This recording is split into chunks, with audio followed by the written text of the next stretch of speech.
बहुत बहुत स्वागत है आपका बीएससी स्टडी पॉइंट पर। आज की क्लास के माध्यम से हम देखेंगे। आज की क्लास में finally BSc second semester chemistry के एमसीक्यू क्वेश्चन कराने का प्रयास करेंगे। आज की क्लास में हम टॉप 100 एमसीक्यू क्वेश्चन से लेके आ चुके हैं। एक हिसाब से देखा जाए तो आज की जो क्लास हमारी रहेगी केमिस्ट्री की सॉल्व क्वेश्चन पेपर की रहेगी 2024 की।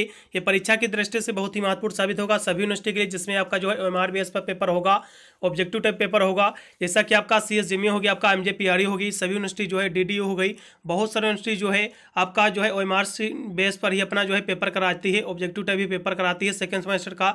इसलिए सभी यूनिवर्सिटी के लिए पूरा पूरा क्वेश्चन पेपर जो मैं सॉल्व कराने जा रहा हूँ बहुत ही महत्वपूर्ण साबित होगा। इसलिए सभी बच्चे देखेंगे, जितने भी ऑब्जेक्टिव वाले पेपर होंगे जिन भी यूनिवर्सिटी में। मैंने जो है सब्जेक्टिव वाले भी मैंने जो है मॉडल पेपर और वो इंपॉर्टेंट क्वेश्चन का वीडियो ऑलरेडी प्रोवाइड कर रखा है, वो भी आपको प्ले लिस्ट में मिलेंगे, आप जाकर वॉच कर सकते हैं। और इसकी भी मैंने जो है ऑब्जेक्टिव की भी मैंने प्ले लिस्ट अलग क्रिएट की है। आपको BSc second semester MCQ play list मिलेगी एक, उसमें जाना है, उसमें आपको सारे वीडियो को मिल जाएंगे बीएससी सेकंड सेमेस्टर MCQ के।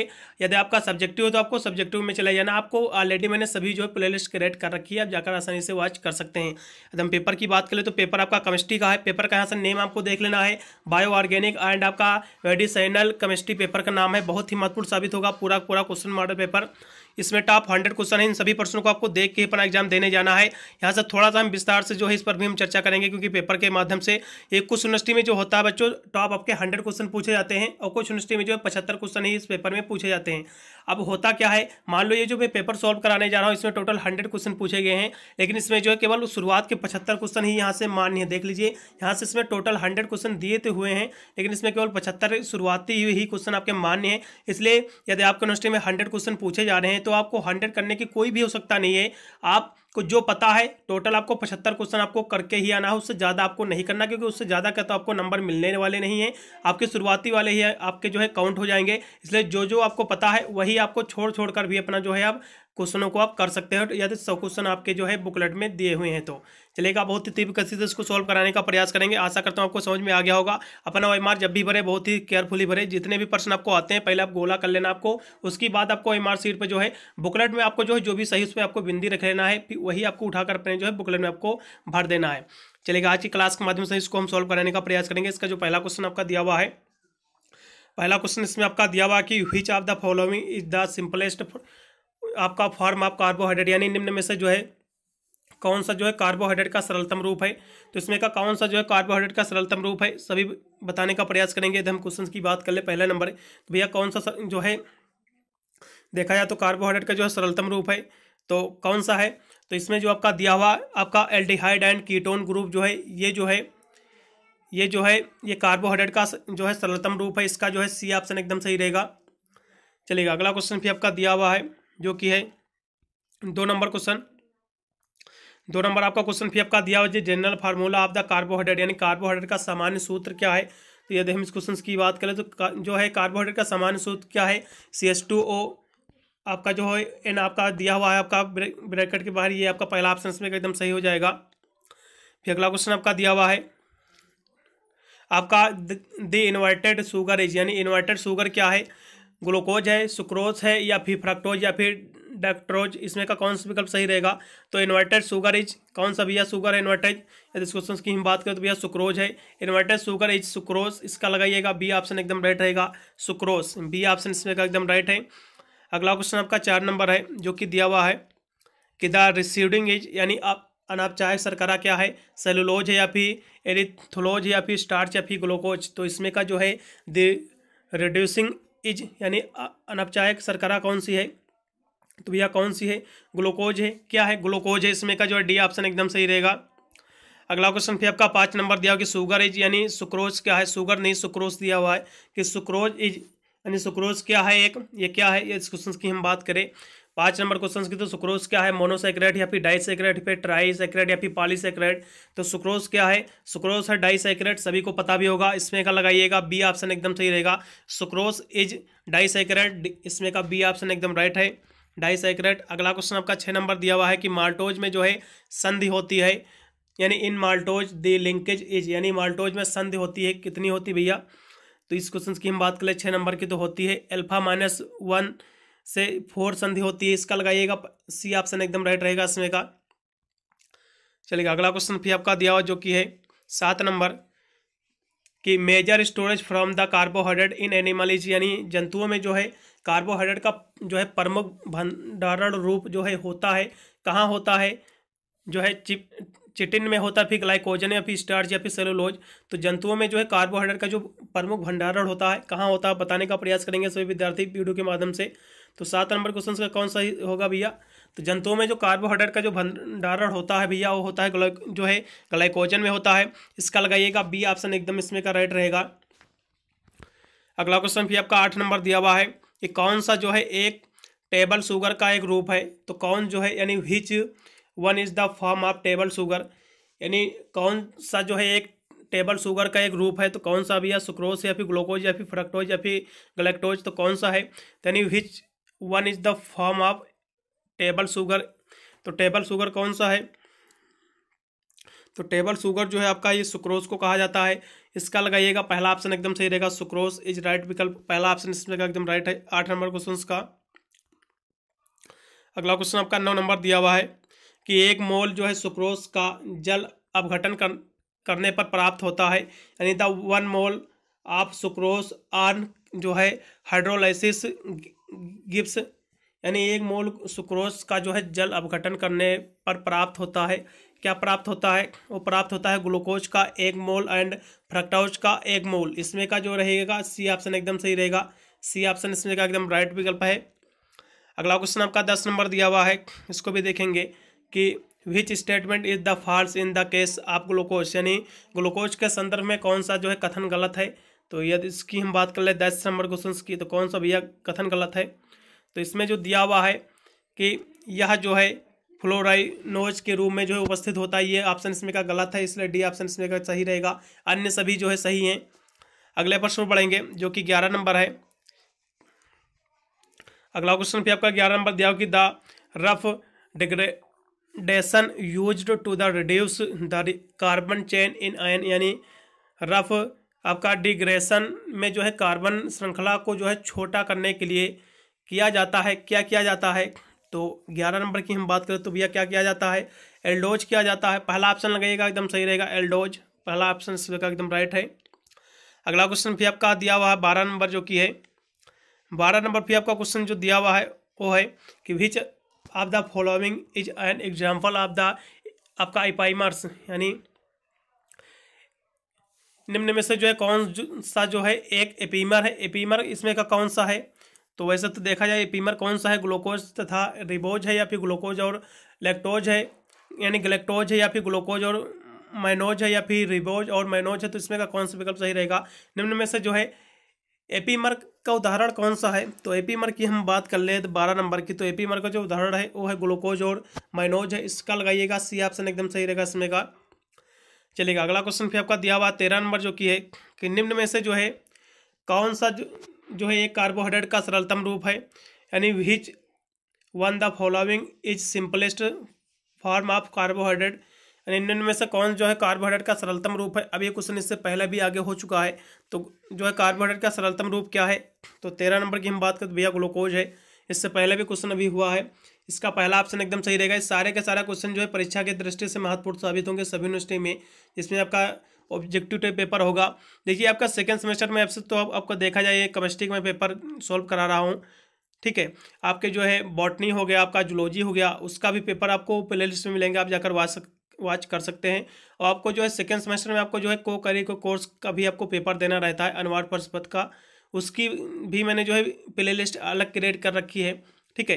फर्स्ट एड एंड हेल्थ की, उसमें जाकर भी आप वीडियो वॉच कर लेना, क्योंकि काफ़ी यूनिवर्सिटी के मैंने पेपर सॉल्व करा रखे हैं। हो सकता है आपके यूनिवर्सिटी के मैंने जो है प्रीवियस ईयर के पेपर सॉल्व करा दिया हो, जो कहीं ना कहीं परीक्षा की दृष्टि से बहुत ही महत्वपूर्ण साबित होता है। इसलिए सभी जाकर जरूर वॉच कर लीजिएगा। यदि चैनल पर फर्स्ट टाइम विजिट कर रहे हो तो वीडियो को जरूर लाइक करके चैनल को सब्सक्राइब कर दोस्तों पर भी शेयर कर देना, जिससे वो भी देख लें कि ऐसे ही प्रश्न जो है परीक्षा की दृष्टि से महत्वपूर्ण हैं, जो बार बार रिपीट होते हैं, जिससे वो भी तैयार करके अपने एग्जाम की तैयारी को और भी मजबूत कर सके और अपने एग्जाम में अच्छे मार्क्स ऑब्टेन कर सके।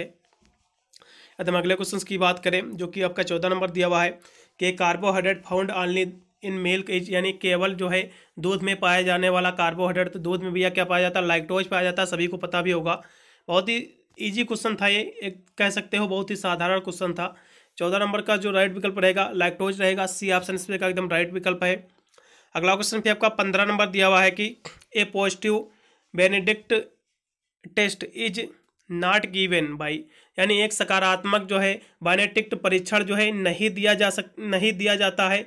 किसके द्वारा भैया नहीं दिया जाता है?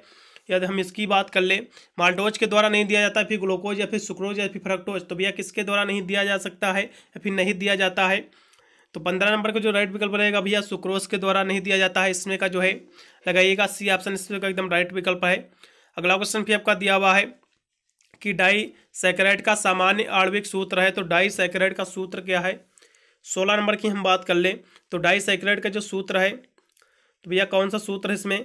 तो डाई सैकराइड का जो सूत्र है वो है, इसमें का जो है बी ऑप्शन एकदम राइट रहेगा, C12H22O11। इसमें का लगाइएगा बी ऑप्शन एकदम राइट रहेगा 16 नंबर क्वेश्चन का। फिर अगला क्वेश्चन आपका दिया हुआ है जो कि दिया हुआ है यूरिडाइन प्रेजेंट इन जो है RNA, यानी जो है RNA में जो है उपस्थित यूरिडीन होता है। यूरिडीन क्या होता है RNA में? न्यूक्लियोटाइड होता है, फिर प्यूरिन होता है, फिर पिरिमिडीन होता है, फिर न्यूक्लियोटाइड होता है। तो भैया RNA में जो उपस्थित जो है यूरिडीन होता है, ये क्या होता है? तो ये जो होता है न्यूक्लियोटाइड होता है। क्या होता है? न्यूक्लियोटाइड। इसमें का डी ऑप्शन एकदम राइट रहेगा, न्यूक्लियोटाइड। अगला क्वेश्चन आपका दिया हुआ है कि न्यूक्लियोटाइड कंटेंट्स, यानी न्यूक्लियोसाइड में होता है, तो न्यूक्लियोसाइड में क्या होता है? तो ये क्वेश्चन की हम बात कर लेते हैं। न्यूक्लियोसाइड में जो है क्या होता है? तो क्षार शर्करा होती है, फिर क्षार फास्फेट होता है, या फिर शर्करा सास जो है फास्फेट, या फिर क्षार शर्करा जो है फास्फेट होता है। तो न्यूक्लियोटाइड में क्या भैया उपस्थित होता है? तो इसकी हम बात करें तो भैया क्षार शर्करा होती है, बेस शुगर होती है। पहला ऑप्शन लगाइएगा, एकदम सही रहेगा। अगला क्वेश्चन फिर आपका दिया हुआ है जो कि है 19 नंबर कि for which the following components is an components, यानी कंपाउंड इज ए कंपोनेंट्स, यानी निम्न एक के लिए जो है निम्नलिखित में से जो है यौगिक एक घटक के रूप में होता है। किसके लिए भैया होता है? तो इसकी हम बात कर ले, वैसे आपका फिगर भी इसमें दिया हुआ है, ठीक है। तो 19 नंबर का जो राइट विकल्प रहेगा वो रहेगा RNA रहेगा। आप लगाइएगा इसमें का कौन सा विकल्प रहेगा? नहीं, RNA नहीं होगा, इसमें का DNA रहेगा। इसका लगाइएगा बी ऑप्शन एकदम राइट है इसमें का। अगला क्वेश्चन पे आपका दिया कि न्यूक्लियोटाइड में जो है पेंटोज है, तो न्यूक्लियोटाइड में जो पेंटोज है ये क्या है? पेंटोज। तो वैसे तो देखा जाए तो दी आपका पेंटोज इज इन न्यूक्लियोट आपका टाइड्स दिया हुआ R, ये किसमें होता भैया? तो देखा जाए तो बीटा आपका फ्लोरानोज में भी होता है और अल्फा फ्लोरानोज के रूप में भी होता है। इसलिए 20 नंबर का जो राइट विकल्प रहेगा ए व बी बोथ दोनों में रहेगा, सी ऑप्शन एकदम इसमें का राइट रहेगा। अगला क्वेश्चन फिर आपका दिया हुआ जो कि 21 नंबर है कि the backbone of DNA is, यानी DNA का जो है बैकबोन होता है, ये कैसा होता है DNA का? जल विरोधी होता है, फिर जल स्नेही, या फिर उदासीन, या फिर कह नहीं सकते। तो जो आपका DNA का जो है बैकबोन होता है वो क्या होता है भैया? वो होता है जल स्नेही होता है। क्या होता है? हाइड्रोफोबिक होता है। हाइड्रोफोबिक नहीं, हाइड्रो आपका फिलिक होता है, इसका लगाइएगा। जल स्नेही होता है, तो इसमें का बी ऑप्शन एकदम राइट रहेगा। अगला क्वेश्चन आपका देखो कि DNA के एक जो है एक कुंडल की लंबाई होती है, तो DNA के कुंडल की जो लंबाई होती है वो होती है 34 एंगस्ट्रॉम होती है, सी ऑप्शन इसमें का एकदम राइट विकल्प रहेगा। अगला क्वेश्चन पे आपका 23 नंबर दिया हुआ है कि इन nucleotide acid the bond between the phosphate and hydroxyl group of sugar is, यानी न्यूक्लिक अम्ल में जो है शर्करा के फॉस्फेट तथा हाइड्रोक्सिल समूह के मध्य बंध होता है। कौन सा बंध होता है? तो वैसे तो देखा है इनके मध्य कौन सा बॉन्ड होता है, ये पूछा गया है, ठीक है। तो कौन सा इसमें का इसके मध्य बॉन्ड होता है? पेप्टाइड बॉन्ड होता है, फिर हाइड्रोजन बॉन्ड, या फिर ग्लाइकोसिडिक बॉन्ड, या फिर एस्टर बॉन्ड। तो कौन सा इसमें का बॉन्ड होता है? तो 23 नंबर की हम बात करें तो भैया एस्टर बॉन्ड होता है। कौन सा होता है? एस्टर बॉन्ड होता है, इसका लगाइएगा डी ऑप्शन एकदम सही रहेगा। क्रोमेटिन बना होता है, तो क्रोमेटिन भैया किसका बना होता है? तो क्रोमेटिन जो बना होता है न्यूक्लिक एसिड एंड प्रोटीन का बना होता है। पहला ऑप्शन लगाइएगा, एकदम सही रहेगा मेरे हिसाब से। पहला ऑप्शन एकदम राइट इसमें का 24 नंबर क्वेश्चन का पहला ऑप्शन एकदम राइट है। अगला क्वेश्चन भी आपका दिया हुआ है 25 नंबर कि peptide chain the termination occurs with which आपका कोडन्स, यानी जो आपका दिया हुआ कोडोन दिया हुआ यानी पेप्टाइड श्रृंखला का जो है समापन किस कोडोन के साथ होता है? तो किसके साथ इसका समापन होता है? तो वैसे तो देखा जाए 25 नंबर की हम बात करें तो इसका जो समापन होता है वो होता है आपका UGA और UA और UAG, इसकी होता है तीसरा ऑप्शन एकदम एकदम सही है, इसलिए केवल 3, इसमें का सी ऑप्शन एकदम सही रहेगा। अगला क्वेश्चन भी आपका दिया हुआ 26 नंबर है कि कौन सा जो है सरलतम अमीनो अम्ल है, कौन सा जो है सरलतम अमीनो अम्ल है, यानी which the simplest amino acid.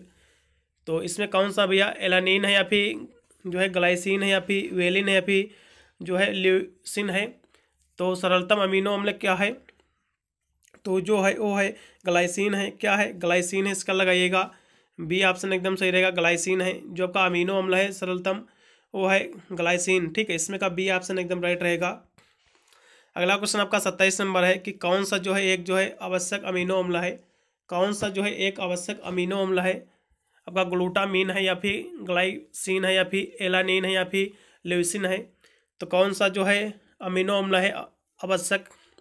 27 की तो हम बात करें तो भैया ल्यूसिन है। कौन सा भैया, ल्यूसिन है, इसका लगाइएगा डी ऑप्शन एकदम सही रहेगा, ल्यूसिन। अगला क्वेश्चन फिर आपका 28 नंबर दिया हुआ है कि यदि PK1 = जो है 2.34 एवं जो है PK2 = 9.60 हो तो समविभव बिंदु का जो है मान होगा। तो इसका भैया मान कितना होगा, तो इसका मान कितना होगा। तो यदि इस क्वेश्चन की हम बात कर ले 28 नंबर क्वेश्चन की, तो इसका मान कितना होना चाहिए वैसे तो चलेगा। इसका जो मान होगा वो होगा जो है 5.97 होना चाहिए मेरे हिसाब से, ठीक है, चलेगा, यही लगाइएगा एकदम सही रहेगा। इसमें का सी ऑप्शन ही लगाइएगा एकदम सही रहेगा। वैसे तो ये फार्मूला आपको देख लेना है, उसी के माध्यम से ही निकलेगा इसका सम विभव बिंदु का मान, ठीक है। अगले प्रश्न में पढ़ेंगे जो कि दिया हुआ है 29 नंबर। आइसोल्यूसिन में जो है चिराल केंद्रों की संख्या कितनी होती है। तो भैया चिराल की कितनी संख्या होती है, 2 होती है, पहला ऑप्शन एकदम सही रहेगा। अगला क्वेश्चन आपका दिया कि ग्लाइसिन में जो है विराल केंद्रों की संख्या, तो विराल केंद्रों की संख्या कितनी होती है भैया, होती है विराल यदि केंद्रों की संख्या पूछेगा तो 0 होती है, बी ऑप्शन इसमें का डी ऑप्शन एकदम राइट। अगला क्वेश्चन आपका दिया गया कि विराल केंद्रों की संख्या होती ही नहीं, इसलिए 0 ही कहा जाएगा। 31 नंबर क्वेश्चन भी आपका दिया हुआ है कि प्रोटीन के विकृत के लिए कौन सा जो है कारक उत्तरदायी नहीं है। तो प्रोटीन के विकृत के लिए कौन सा जो है कारक उत्तरदायी नहीं है, पीएच परिवर्तन नहीं, या फिर उष्मा, या फिर अवयस, या फिर कार्बनिक विलायक। तो कौन सा उत्तरदायी नहीं भैया, तो चार्ज नहीं है, इसका लगाइएगा सी ऑप्शन एकदम सही। और सभी उत्तरदायक हैं, ठीक है, उत्तरदायी हैं, लेकिन जो उष्मा है, जो आपका चार्ज है, सॉरी, तो चार्ज जो है ये जो है इसके लिए परत उत्तरदायी नहीं है, इसलिए सी ऑप्शन एकदम राइट रहेगा। फ्रेडरिक सेगर ने जो है निम्नलिखित में से जो है किस प्रोटीन का जो है सर्वप्रथम अनुक्रम किया था। तो किस प्रोटीन का किया था, यदि हम 32 नंबर की बात कर ले तो उन्होंने जो किया था इंसुलिन का किया था, इसका लगाइएगा बी ऑप्शन एकदम राइट रहेगा। परीक्षा की दृष्टि से महत्वपूर्ण प्रश्न भी आपका है। अगला क्वेश्चन भी आपका दिया हुआ है 33 नंबर कि कितने अमीनो अम्ल मिलकर एक प्रोटीन बनाते हैं। तो कितने अमीनो अम्ल मिलकर एक प्रोटीन बनाते हैं भैया, तो 20 मिलकर बनाते हैं, डी ऑप्शन एकदम राइट इसमें का। अमीनो अम्ल के मध्य कौन सा बॉन्ड होता है, अमीनो अम्ल के मध्य कौन सा बॉन्ड होता है, तो भैया कौन सा बॉन्ड होता है, तो भैया पेप्टाइड बॉन्ड होता है। कौन सा होता है, पेप्टाइड बॉन्ड होता है, पहला ऑप्शन एकदम सही रहेगा। अगला क्वेश्चन आपका दिया कि प्रोटीन की 3D संरचना को जो है किसके द्वारा निर्धारित किया जाता है। तो भैया किसके द्वारा किया जाता है, तो यदि 35 नंबर की हम बात करें तो इसका जो निर्धारण होता है एक्सरे जो है क्रिस्टलोग्राफी के द्वारा भी होता है, नाभिकीय चुंबकीय अनुनाद के भी द्वारा होता है। मेरे हिसाब से सी होना चाहिए इसमें का, सी ऑप्शन एकदम सही रहेगा। अगला क्वेश्चन आपका 36 नंबर दिया हुआ है कि निम्न हाइड्रिन का अभिकर्मक जो है के परीक्षण में उपयोग किया जाता है। किसके भैया परीक्षण में उपयोग किया जाता है, तो ये जो किया जाता है अल्फा अमीनो अम्ल के परीक्षण में उपयोग किया जाता है, इसका लगाइएगा बी ऑप्शन एकदम राइट रहेगा इसमें का।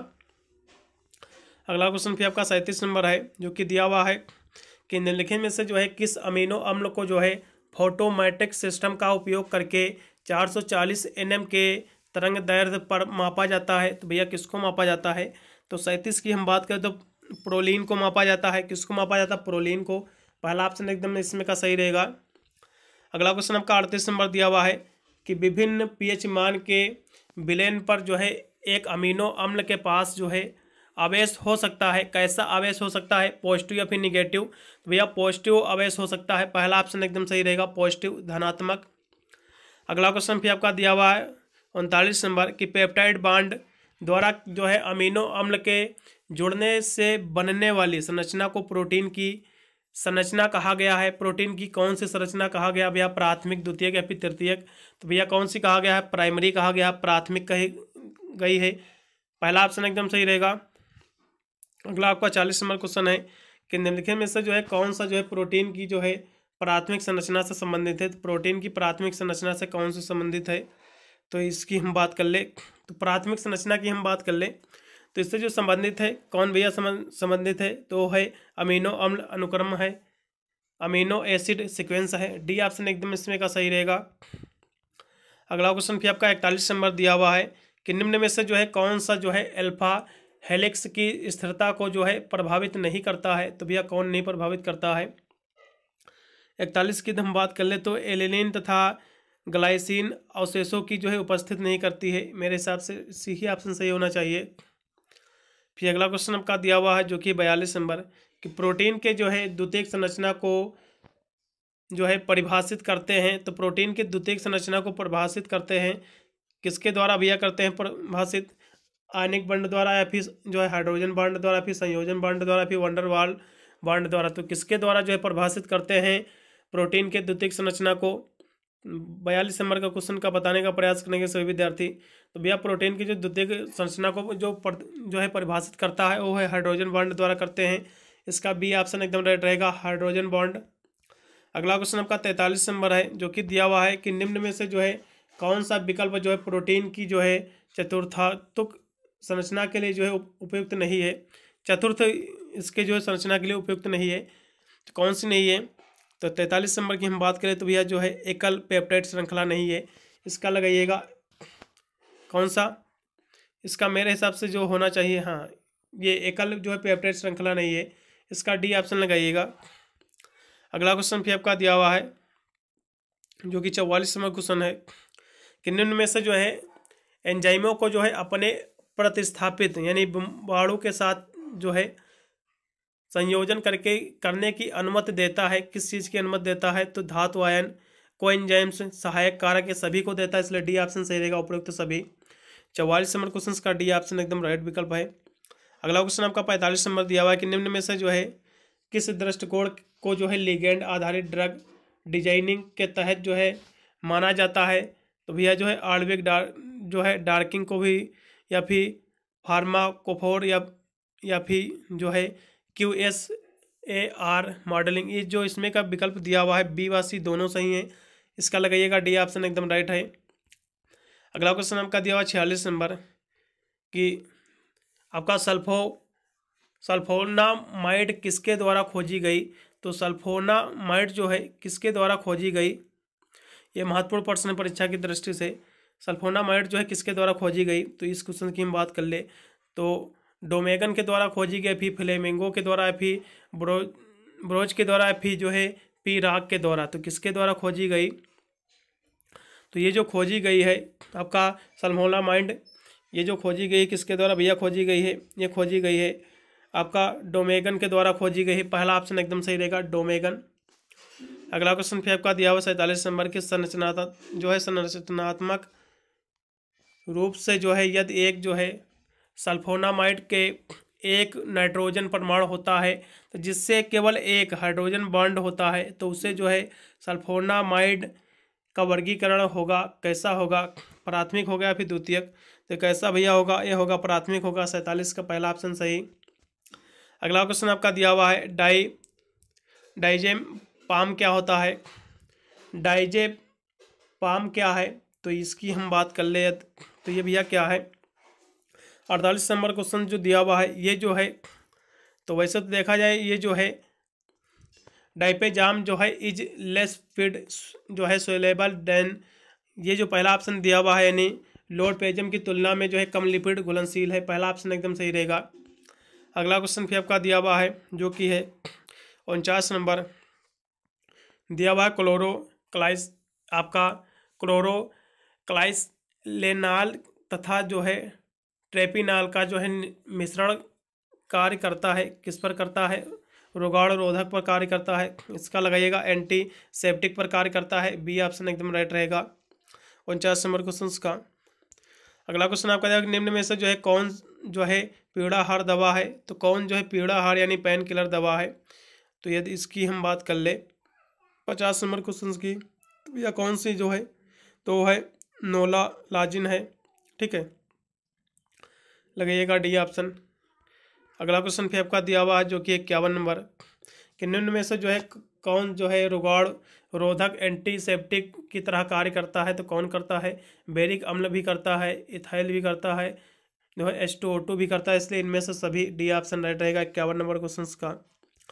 अगला क्वेश्चन दिया कि एड्स का पहला उदाहरण रिपोर्ट किया गया, तो एड्स का पहला उदाहरण रिपोर्ट किया गया कहाँ भैया किया गया, अमेरिका में किया गया, ठीक है, USA में किया गया। बी ऑप्शन एकदम राइट इसमें का भी।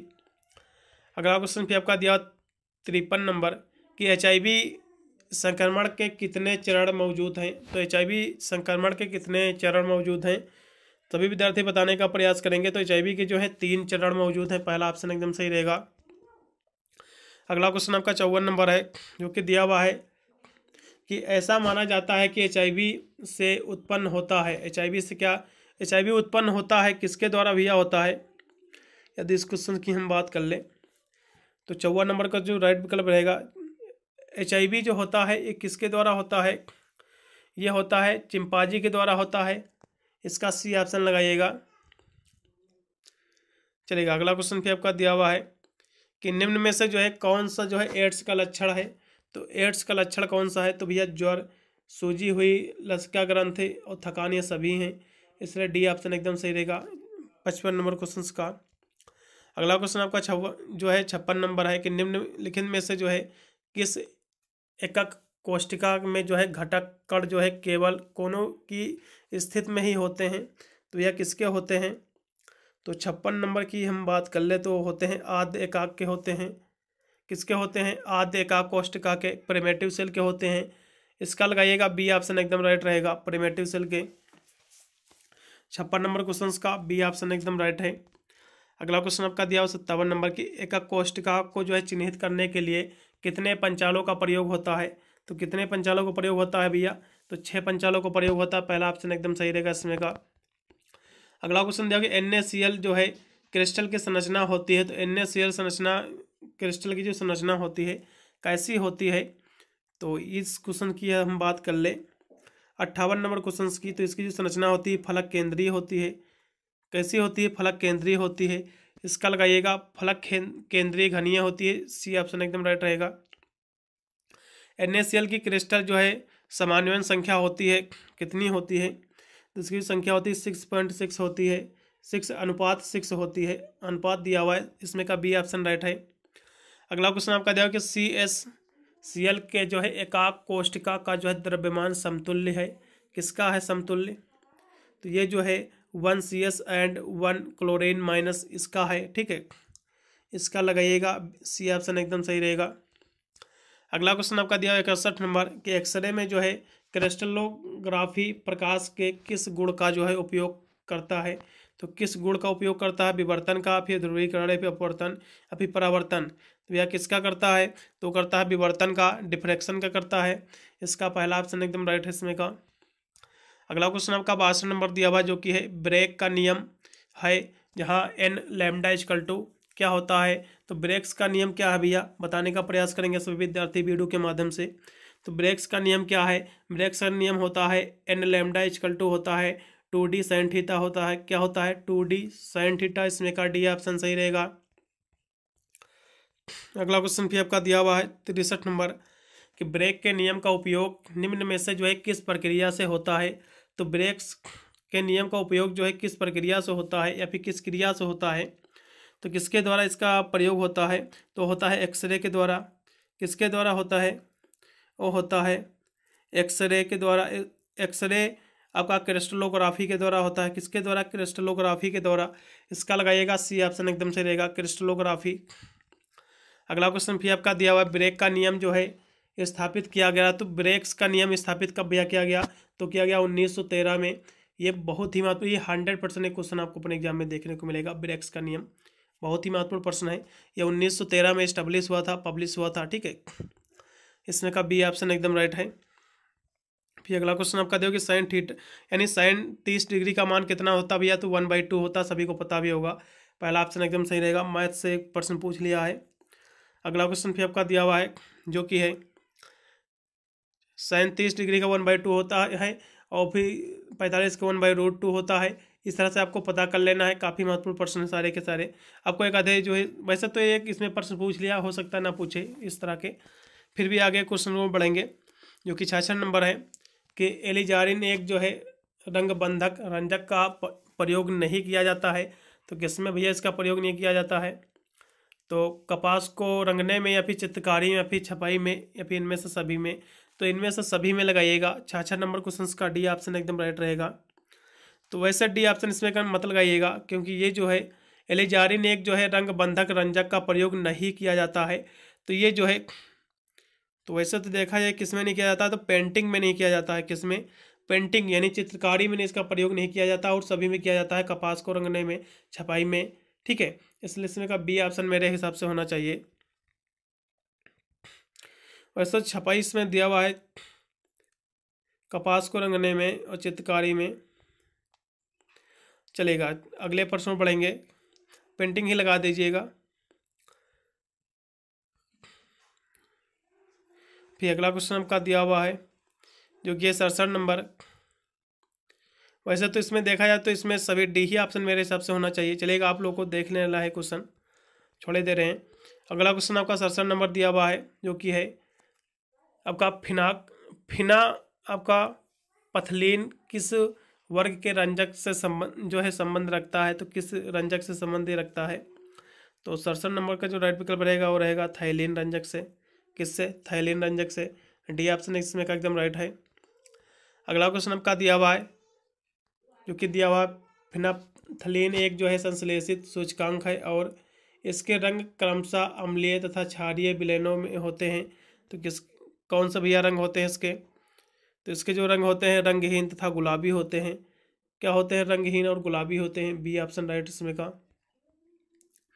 अगला क्वेश्चन 69 नंबर है कि एक वट रंजक जो प्रायः जीन्स को जो है रंगने में प्रयोग होता है, कौन सा भैया है रंजक हो, तो रंजक जो है इंडिगो है। पहला ऑप्शन एकदम सही रहेगा इसमें का, इंडिगो। अगला क्वेश्चन फिर आपका दिया हुआ है 70 नंबर कि निम्न में से जो है कौन जो है क्रोमोफोर नहीं है, तो क्रोमोफोर भैया कौन नहीं है? NH2 नहीं है, क्रोमोफोर और सभी हैं। अगला क्वेश्चन फिर आपका दिया हुआ है कि कौन सा जो है जलीय रंजक है, यानी अम्लीय रंजक है, जलीय नहीं, तो यानी एसिटिक डाई क्या है, अम्लीय रंजक कौन सा है, तो इसकी हम बात कर ले तो अम्लीय जो रंजक है वो कौन सा है, तो वैसे तो अम्लीय रंजक जो है मिथाइल ऑरेंज भी है, मिथाइल रेड भी है और फिनाप्थलीन भी है, इसलिए डी ऑप्शन सही रहेगा। इनमें से सभी जो है अम्लीय रंजक ही हैं, डी ऑप्शन राइट है। अगला क्वेश्चन भी आपका दिया हुआ है फिनाप्थलीन में उपस्थित जो है क्रोमोफोर हैं, तो भैया कौन सा क्रोमोफोर है, तो वैसे तो देखा जाए 72 नंबर की हम बात कर ले, इसमें का सी ऑप्शन एकदम राइट रहेगा। सी ऑप्शन लगाइएगा, सी विकल्प एकदम राइट है। अगला क्वेश्चन 73 नंबर है कि कौन सा जो है क्षारीय रंजक है, इसमें का कौन सा जो है क्षारीय रंजक है। 73 की हम बात करें तो आपका जो माइलेकैट जीन है यही जो है क्षारीय रंजक है, इसका लगाइएगा, बी ऑप्शन राइट रहेगा। अगला क्वेश्चन आपका देखिए कौन सा जो है एक ऑक्सोक्रोम नहीं है, तो कौन जो है ऑक्सोक्रोम नहीं है पूछा इसमें का 74 नंबर में, तो कौन सा भैया नहीं है, तो है लास्ट में जो आपका डी दिया हुआ ये नहीं है और सभी हैं। अगला क्वेश्चन फिर आपका दिया हुआ है नायलॉन के धागे बने होते हैं, नायलॉन के जो है धागे बने होते हैं किसके भैया होते हैं, बहुत ही महत्वपूर्ण प्रश्न परीक्षा की दृष्टि से ये है, बिल्कुल देखने को मिलेगा। तो नायलॉन के धागे बने होते हैं पॉलीएमाइड के या फिर पॉलीएस्टर के या फिर पॉलीथीन के या फिर पॉलीविनाइल के, तो किसके बने होते हैं? 75 नंबर की हम बात कर ले तो ये बने होते हैं पॉलीएमाइड के बने होते हैं, बहुलक के। पहला ऑप्शन एकदम सही रहेगा 75 नंबर क्वेश्चन का। अगला क्वेश्चन फिर आपका दिया हुआ है जो कि है कि कौन सा जो है शाखा युक्त बहुलक है, तो कौन सा जो है शाखा युक्त बहुलक है, तो वो है निम्न घनत्व के, कौन भैया? निम्न घनत्व के हैं, इसका लगाइएगा निम्न घनत्व के बहुलक, इसका सी ऑप्शन एकदम राइट है, लो डेंसिटी पॉलीमर। अगला क्वेश्चन आपका दिया हुआ है 77 नंबर की जो है बैकेलाइट बनाया जाता है, तो बैकेलाइट बनाया जाता है किसके द्वारा भैया बनाया जाता है? तो ये जो बनाया जाता है, ये बनाया जाता है फिनाइल और फॉर्मेल्डिहाइड से बनता है। पहला ऑप्शन एकदम सही रहेगा। अगला क्वेश्चन फिर आपका दिया हुआ 78 नंबर कि कौन सा जो है ताप स्थापन प्लास्टिक नहीं है? तो कौन सा जो है ताप स्थापन प्लास्टिक नहीं है? तो इसकी हम बात कर ले 78 नंबर क्वेश्चन की। तो इसमें जो है पॉलीस्टाइरीन, ये तो भैया प्लास्टिक ही है, और पॉली ऑलिफिन ये भी है, और नायलॉन ये भी है प्लास्टिक, लेकिन जो है फिनालिक रेजिन ये नहीं है प्लास्टिक, इसलिए इसमें क्या लगाइएगा? ताप प्लास्टिक नहीं है, इसलिए डी ऑप्शन सही रहेगा इसमें का 78 नंबर क्वेश्चन का। अगला क्वेश्चन आपका दिया हुआ है कि बाइकेलाइट का एक उदाहरण है। तो बाइकेलाइट जो है एक उदाहरण है, किसका एक उदाहरण है? थर्मोप्लास्टिक का, या फिर थर्मोसेटिंग का, या फिर पार्थिव स्थलक का, या फिर फाइबर का? तो किसका भैया बाइकेलाइट उदाहरण है? सभी विद्यार्थी बताने का प्रयास करेंगे। तो वह है थर्मोसेटिंग का है। किसका भैया? थर्मोसेटिंग का है। बी ऑप्शन एकदम राइट इसमें का। अगला क्वेश्चन 80 नंबर दिया कि निर्माण के आधार पर बहुलक को वर्गीकृत किया जा सकता है। तो निर्माण के आधार पर जो है बहुलक को वर्गीकृत किया जा सकता है। किसमें भैया वर्गीकृत किया जा सकता है? यदि 80 नंबर की हम बात कर ले तो उसको किया जा सकता है योगात्मक तथा संचलित बहुलक के रूप में। योगात्मक तथा संघनित बहुलक के रूप में। इसका जो है सी ऑप्शन एकदम सही रहेगा। अगला क्वेश्चन फिर आपका दिया हुआ है 81 नंबर कि कौन सा जो है प्राकृतिक बहुलक नहीं है? तो प्राकृतिक भैया बहुलक कौन सा नहीं? महत्वपूर्ण प्रश्न परीक्षा की दृष्टि से। तो प्राकृतिक बहुलक कौन सा नहीं? तो आपका जो है आरएनए, स्टार्च, ग्लूकोज ये सभी हैं, लेकिन जो है रेयान जो है ये प्राकृतिक बहुलक नहीं, इसलिए डी ऑप्शन सही रहेगा इसमें का। अगला क्वेश्चन 82 नंबर है कि ड्रोकोन उदाहरण है। तो ड्रोकोन जो है किसका उदाहरण है? ये है पॉलीएस्टर का। किसका है? पॉलीएस्टर का है। पहला ऑप्शन एकदम सही रहेगा। अगला क्वेश्चन आपका 83 नंबर दिया हुआ है जो कि है कि कौन सा जो है एक संघनित बहुलक का उदाहरण है? तो कौन सा जो है एक संघनित बहुलक का उदाहरण है? कौन सा इसमें का सही विकल्प रहेगा? आर्लान है, या फिर टेरिलीन, या फिर पॉलीथीन, या फिर जो है वीपीसी? तो भैया कौन सा इसमें का सही विकल्प रहेगा? संघनित बहुलक का उदाहरण कौन सा है? तो जो इसका उदाहरण भैया वो है टेरिलीन है। कौन है? टेरिलीन है। इसका बी ऑप्शन एकदम राइट रहेगा।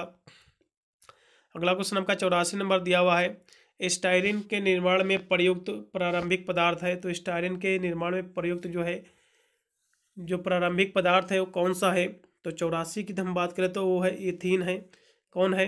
एथीन है। पहला ऑप्शन एकदम राइट रहेगा इसमें का। पहला विकल्प इसमें का एकदम राइट है। अगला क्वेश्चन आपका 85 नंबर दिया हुआ है कि चतुर्थ के आधार पर जो है बहुलकों को जो है प्रकारों में बांटा गया है। कितने प्रकारों में बांटा गया है? तो बहुलकों को जो बांटा गया है 3 प्रकारों में बांटा गया है। इसका डी ऑप्शन सही रहेगा। अगला क्वेश्चन देखिए सीधी श्रृंखला के बहुलक होते हैं। तो सीधी श्रृंखला के जो बहुलक होते हैं कैसे होते हैं? तो भैया सीधी श्रृंखला के जो बहुलक होते हैं हार्ड और जो है भंगुर होते हैं। इसका डी ऑप्शन सही होगा मेरे हिसाब से। अगला क्वेश्चन फिर आपका दिया हुआ 87 नंबर कि सिलिकॉन्स अकार्बनिक बहुलक होते हैं क्योंकि इनमें जो है अनुपस्थित होता है। क्या अनुपस्थित होता है? तो 87 की हम बात करें तो इनमें जो अनुपस्थित होता है कार्बन परमाणु। इसका सी ऑप्शन एकदम सही रहेगा। ये अनुपस्थित होता है, उपस्थित नहीं होता है। अगला क्वेश्चन आपका 88 नंबर दिया हुआ है कि पॉली सिलेक्शन के निर्माण में जो है प्रयुक्त उत्प्रेरक है कौन सा जो है? तो इसमें कौन सा उत्प्रेरक है? 88 नंबर की हम बात करें तो इसमें का जो राइट विकल्प रहेगा वो रहेगा ग्रिग्नार्ड। इस ग्रिग्नार्ड अभिकर्मक रहेगा। अगला क्वेश्चन फिर आपका दिया हुआ है जो कि है 89 नंबर कि पॉली सिलेक्शंस की जो है सयनता तापमान बढ़ने पर जो है जाती है। क्या होती है भैया? स्थिर रहती है, या फिर बढ़ती है, या फिर घटती है? तो क्या रहती है भैया? स्थिर रहती है मेरे हिसाब से। ठीक है, चलेगा। अगले प्रश्न पढ़ेंगे जो कि दिया हुआ है।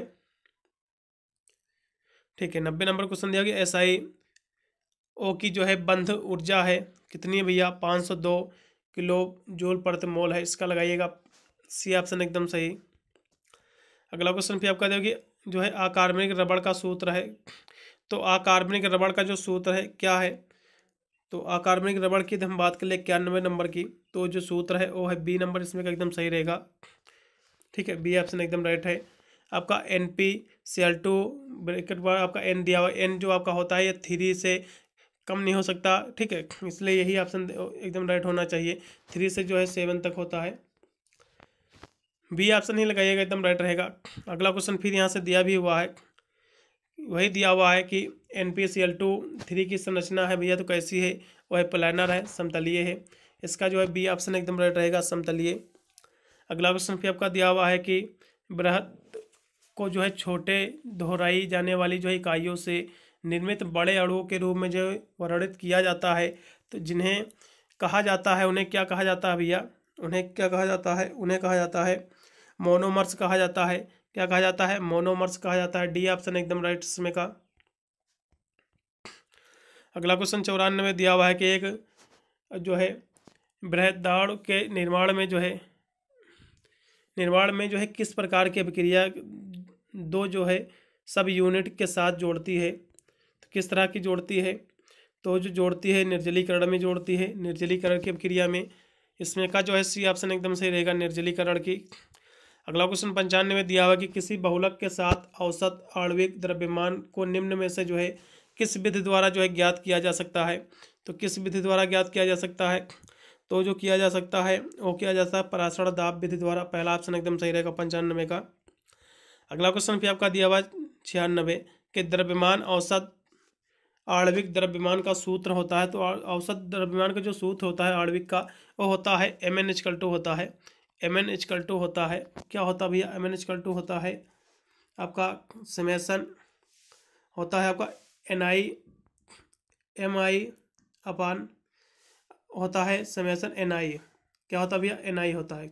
तो मेरे हिसाब से समेसन Ni इसमें का जो है ये इसका सूत्र होता है मेन, ठीक है। तो इसमें का कौन सा विकल्प दिया हो, तो मेरे को कोई इसमें का मेरे हिसाब से हो सकता है जो विकल्प इसमें का है, तो 96 का जो राइट विकल्प होना चाहिए वो होना चाहिए बी ऑप्शन। मेरे को यही लग रहा है, यही हो सकता है, ठीक है। 96 इसमें का हो सकता है, बी ही लगाइएगा, बी ही ऑप्शन होना चाहिए। अगला क्वेश्चन फिर आपका दिया हुआ है कि एक जो है को Nm के द्वारा दर्शाया जाता है, जहाँ पर Ni अणुओं की संख्या तथा M आणविक भार है। कैसा भैया भार है, तो किसका भार है या कह सकते हैं वो है संख्या औसत आणविक भार है। पहला ऑप्शन लगाइएगा नंबर एवरेज जो है मोलर मास, पहला ऑप्शन एकदम राइट है। विनायक क्लोराइड में जो है होमोपॉलीमर में जो है क्लोरीन का लगभग प्रतिशत होता है, कितना होता है, वो होता है 57%। इसका जो है सी ऑप्शन सही रहेगा, 57%। विनायक क्लोराइड का सूत्र है, तो विनायक क्लोराइड का सूत्र क्या है, तो यदि इसकी हम बात करें तो विनायक क्लोराइड का जो सूत्र है भैया वो क्या है, सभी को पता भी होगा, वो है क्या है, वो है C2H3Cl है, C2H3Cl। तो इसमें का कौन सा आपको विकल्प सही दिख रहा होगा, आपको बी ऑप्शन दिख रहा होगा, क्योंकि H आपके पहले 2 दिए हुए, इसके बाद C है, एक बार C वहाँ पर भी दिया हुआ है, ठीक है। तो 2 C हो गए, 3 H हैं और Cl है, तो बी ऑप्शन एकदम राइट आपको दिख रहा होगा, इसलिए बी ऑप्शन एकदम सही रहेगा। क्योंकि विनाइल क्लोराइड का जो सूत्र होता है वो होता है C2H3Cl होता है, ठीक है। अब इसमें आपको दिख भी रहे होंगे H 2 हैं, C जो है 2 है, ठीक है, H3 है, H2 यहाँ से पहले H2 दिया हुआ है, 2 हो गए H, एक वहाँ पर दिया हुआ है 3 H हो गए, ठीक है। Ca हो गया एक, ये 2 C मिलकर जो है 2 C हो गए और Cl लास्ट में दिया हुआ, इसलिए बी ही ऑप्शन एकदम राइट रहेगा इसका। लास्ट में आपका फिर क्वेश्चन दिया हुआ 100 नंबर, NaCl KCl CHCl की जो है जालक ऊर्जा का जो है सही क्रम आपको इसमें लिखना है, तो कौन सा इसका सही क्रम होगा, वो होगा CHCl हो जाएगा, सी ऑप्शन एकदम सही रहेगा, KCl फिर NaCl, इसी का उल्टा हो जाएगा, इसका जो है सी ऑप्शन एकदम सही रहेगा। पूरा मैंने पेपर सॉल्व करा दिया, टोटल इसमें 100 MCQ क्वेश्चन थे, परीक्षा की दृष्टि से बहुत ही महत्वपूर्ण साबित होंगे सभी यूनिवर्सिटी के लिए, चाहे MJPRU ही क्यों ना रही हो, MJPRU के लिए खासकर बहुत ही महत्वपूर्ण साबित होगा, और प्लस जितनी भी अन्य यूनिवर्सिटी हैं, CSJMU होगी आपकी, बहुत सारी अन्य यूनिवर्सिटी, सभी के लिए महत्वपूर्ण साबित होगा। मिलता हूँ वीडियो के लिए, तब तक सभी को thank you watching this video.